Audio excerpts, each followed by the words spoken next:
গত ভিডিওতে আমি ফতাবপুর গ্রাম দেখাইছি। আজকের ভিডিও হচ্ছে নলছর গ্রাম।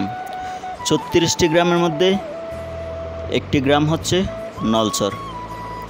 আসলে একটা সময় আমরা যখন ছোট ছিলাম, আমাদের বাপ চাচারা এবং আমাদের পাড়া প্রতিবেশীরা সবাই তখন দেখতাম নলছরে যাইতো, কারণ নলছর তখন ছিল একটা প্রাণকেন্দ্র। এই কারণে প্রাণকেন্দ্র বলা হয়েছে, কারণ যখন আমরা চৌয়ারা যাইতাম তখন এই নলছর দিয়ে যাইতে হইতো। আর চৌয়ারা যাওয়ার যে সবচেয়ে সহজ যাতায়াতটা ছিল সেটা হচ্ছে নলছর গ্রাম। বর্তমানে নলছর এলাকায় এখন মানুষের যাতায়াত খুবই কম। এই এলাকায় এখন মানুষ একদম কম আসে, কারণ মেন রোডে আপনার আইল দিয়ে ব্যারিকেড দেওয়ার কারণে এখান দিয়ে এখন চৌয়ারা যাওয়া যায় না। তাই মানুষের যাতায়াতটা অনেক কমে গেছে, গাড়ি ঘোড়া চলাচল অনেক কমে গেছে। এই এলাকায়ও প্রতাপপুর গ্রামের মতন গ্রাম বাংলার দৃশ্যগুলা অনেক সুন্দর।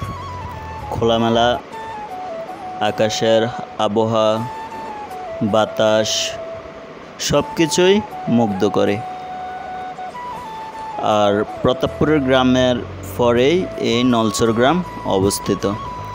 এখানে বসবাস করে রিয়াদ ভাই, নাফিজ ভাই, সাব্বির ভাই, আসিফ ভাই, টিপু ভাই।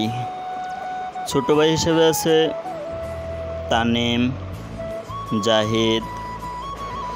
আর এই গ্রামে মজা দেওয়ার জন্য একজন ব্যক্তি না বললেই নয়, সেটা হচ্ছে কালাম কাকা। কালাম কাকা অনেক মজা দেয়। ওই দিনও কালাম কাকাকে বলেছিলাম যে কাকা, শখের বয়সে কিসের অভাব। কাকার কিন্তু বিবাহিত বাবুও আছে, তবুও কাকা মজা দেওয়ার জন্য বলতেছে যে শখের বয়সে নাকি কাকার বউয়ের অভাব। আসলে কালাম কাকা অনেক ভালো আর সবসময় মজা দেয়।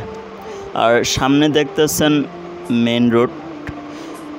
এর আগে যেটা বলেছিলাম যে মেন রোডে আইল দেওয়ার কারণে এই রোডে যাতায়াতটা কমে গেছে।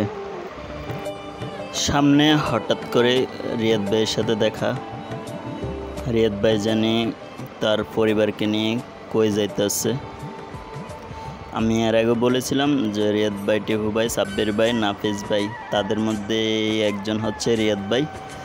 ভাগ্যক্রমে রিয়াদ ভাইয়ের সাথে দেখা হয়ে গেছে। আসলে রিয়াদ ভাইও অনেক ভালো একটা লোক। নলছর গ্রাম নিয়ে এই ছিল আমার ভিডিও।